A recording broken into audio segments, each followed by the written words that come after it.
It goes very much with the idea that the more that you want to protect the island, the more activities you have to undertake internationally. Because the more China sees a broad array of countries determined not to succumb to their efforts to establish hegemony, the less the chance that they will take those kinds of actions. In the Indo-Pacific region right now, there's a lot of new thinking because of the concern many countries have, not just Taiwan and the threat it faces, but all along China's periphery. For example, the so-called Quad involving Japan, India, Australia, and the United States. It's not NATO by any stretch of the imagination. There isn't going to be an East Asian NATO anytime soon.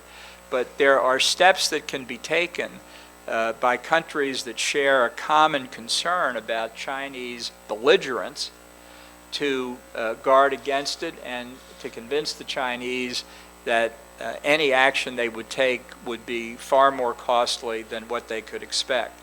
So the Quad has an interesting possible future to it. Maybe South Korea should join and become a Quint.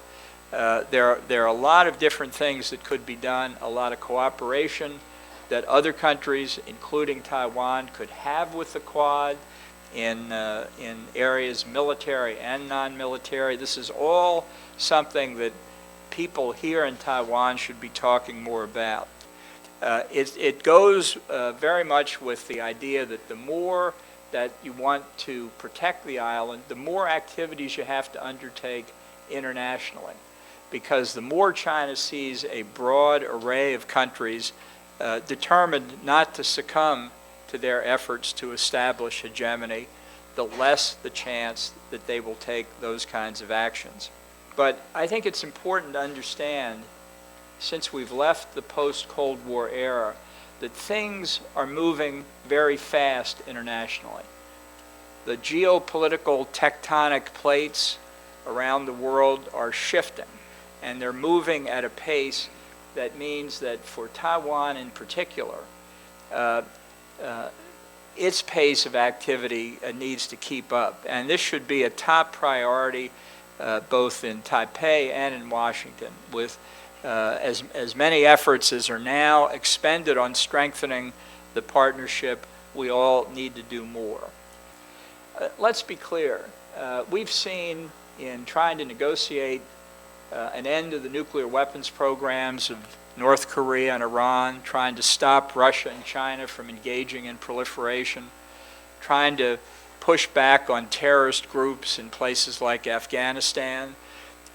There's a real similarity in the way they negotiate and what they do when they reach agreements. Authoritarian states and terrorist groups are essentially incapable of negotiating in good faith unless you hold a gun to their head.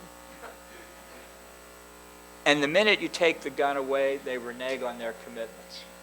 So if you're going to have agreements, the adversaries who are authoritarians or terrorists, and sometimes they're both, have to know that there's a real price to pay if they break those commitments. And I don't think people in the U.S. or here in Taiwan or many other places really fully appreciate that.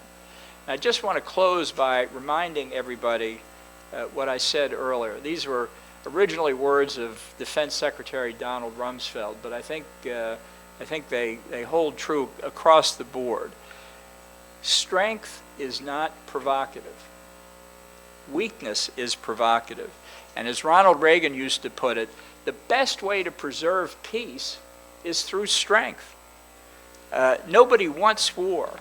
It's not Taiwan that's flying sophisticated weapons-capable drones near Chinese territory. It's not Taiwan that's threatening the status quo. The threat's coming from the mainland, and as soon as we realize that and deal with it, Taiwan will be safer, the U.S. will be safer, and the world will be safer, and at peace.